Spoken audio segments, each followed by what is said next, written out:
Hello! Ayan, magandang gabi, magandang araw sa inyong lahat. Kamusta kayo dyan, mga ka-MT? Okay? Sa mga bago pa lang dito sa aking channel, huwag kalimutan mag-like, mag-share at saka mag-subscribe. Ngayon, kausapin naman natin ang mga DDS.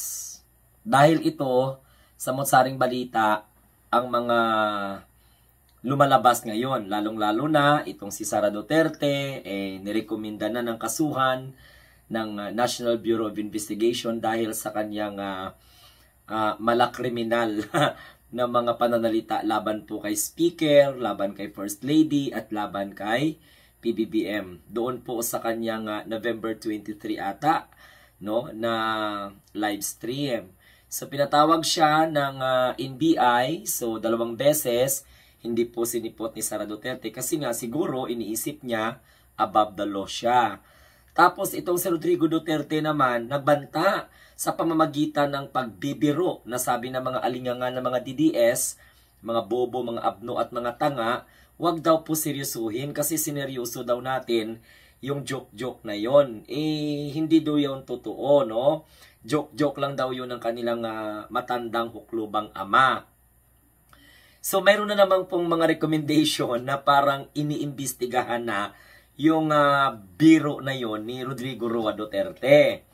Mantakip mo kung nagkataon, may dalawa talagang mga bulok na naging leader ng bansa natin na ganun po yung mga utak nila, no? Yung mga utak kriminal.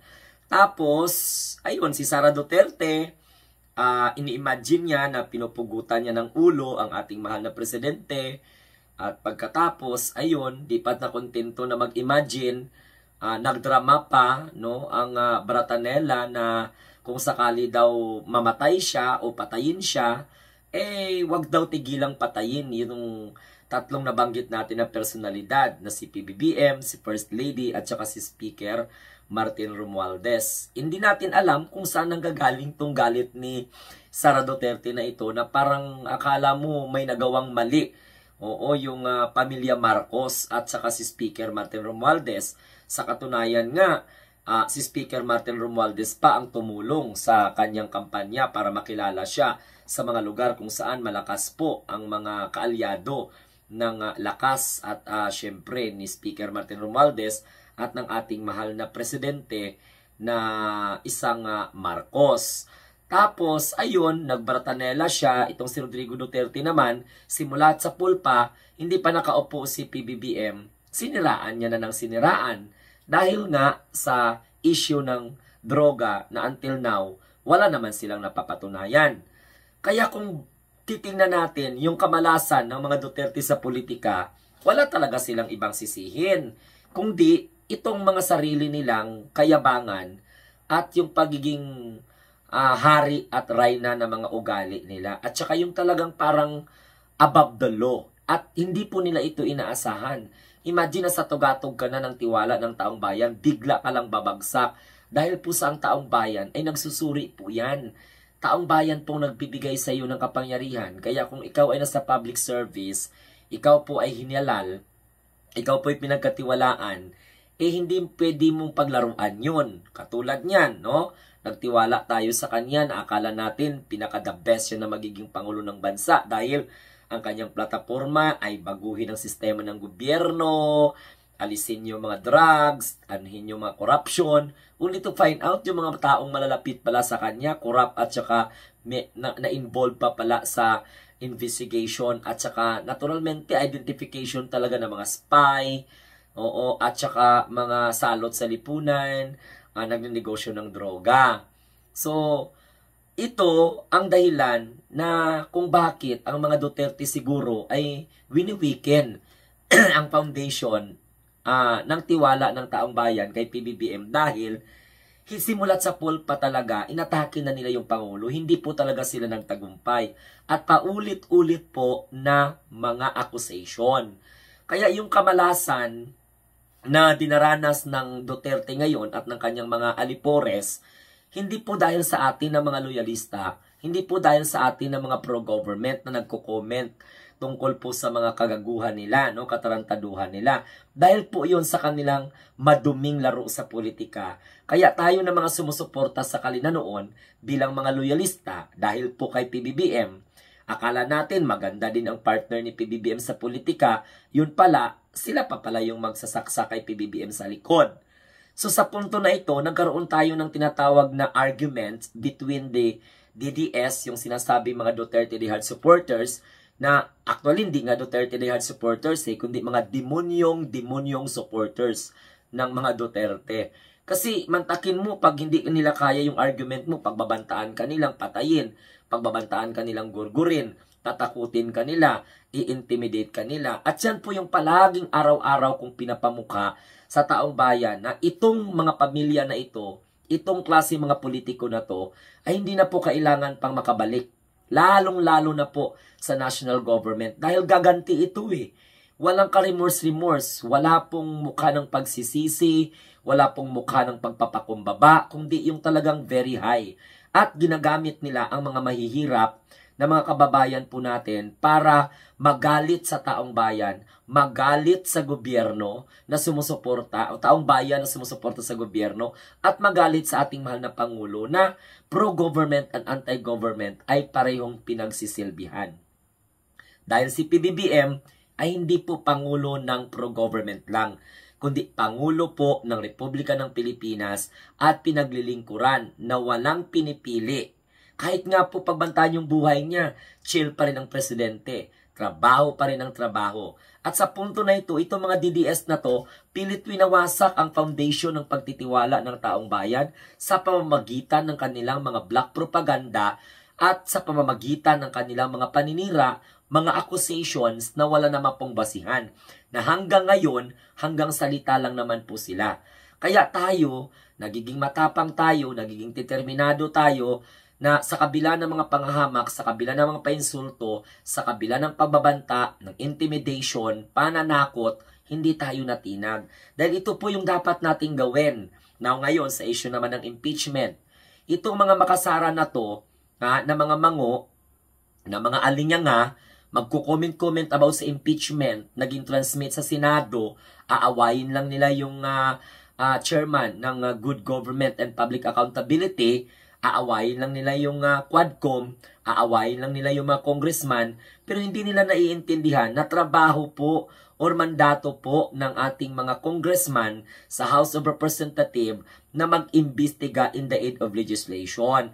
At hindi naman po nag-imbento ng kung anumang accusation ang Kongreso, kundi yan po ay talagang dinaan sa masusing investigations. So nag-ugat po yan sa mga di maipaliwanag na paggamit ni Sara Duterte ng pundo ng taong bayan. So, the House of Representatives verified the impeachment complaint before submitted it to the Senate. Na kung tutuusin ang proseso po ng mag-file ng impeachment complaint, ganito, okay, mayroong individual or group of personalities na magkakaso or magpa-file ng complaint laban kay Sara sa impeachment. Diringgin po yon after 10 days, of course, or didinggin po yon ng Committee on Justice sa House of Representatives. Ang nangyari kasi, medyo mabilis sapagkat alam nyo, maaga pong nabuo ang 1/3. So 306 na mga congressmen nakakuha po ng boto na more than 3/4 or 1/3. Isipin mo talaga more than 1/3. 215 gathered signatures. So kapag ikaw ay nagpirma doon, bahagi ka na ng complainant. So aside from that, okay, gin-transmit sa Senado, 215, meron pang mga congressman na mga nagpahabol ng kanilang electronic signatures because during that time, they were not able to sworn in after affixing their signature kasi nga wala po sila out of the country or ano ang dahilan. So, ganun yun. Tsaka, hindi po basta-basta yung mga impeachment complaint na pinasa kay Sara Duterte. There are 17 or what you call 7 article of impeachment. At lahat po yun ay talagang nakaangkla sa 4 na impeachable offense. Andoon po yung crime to commit, anong tawag nito? culpable violation of Constitution, graft and corruption, betrayal of public trust. Andyan pa gani yung yung issue ng high crime to commit murder, sa pagbabanta niya na kung ano daw ang mangyari sa kanya, wag tantanan, papatayin ng speaker, papatayin ng first lady, papatayin ng presidente. So ito po na mga kaganapan, no, na mga development naman nangyayari. Parang ang mga Duterte nalubog sa Kumunoy dahil po sa ginusto nila yun. Kasi nag-iisip sila na yung ipinagmamalaki nilang mga 90% trust rating, forever yun. Hindi naman. Nagpakita ka ng tunay mo na ugali, nagpakita ka ng kademonyuhan mo, bibiro-biro mo lang yung pagpatay sa tao, no? Kung nagawa nyo magbiro tungkol po sa presidente, tungkol po sa buhay ng mga senador, abay, hindi po acceptable yun. That's not normal. Wala po sa norms natin yun. No, there's no such universal understanding na dapat lang tanggapin na, okay, mag-joke-joke ka na. Patayin mo yung 15 senador para makapasok yung senatorial slate mo. Hindi po joke-joke yun. Kasi sabi nga ni Sara Duterte naman, no joke-joke. Basta kung mapatay daw siya, wag tigilan, papatayin. Parang Sara Duterte try to manipulate and insinuate and influence Filipino people to make believe na kung ano man ang mangyari sa buhay niya, no, sisihin po yung 3 taong binanggit niya. Paano naman habulin ni Speaker Martin Romualdez, hindi naman sila magkaaway? Di ba? Si PBBM, hindi naman si Sara Duterte itinuring na kaaway. Si Sara Duterte lang naman ang nag-iinarte.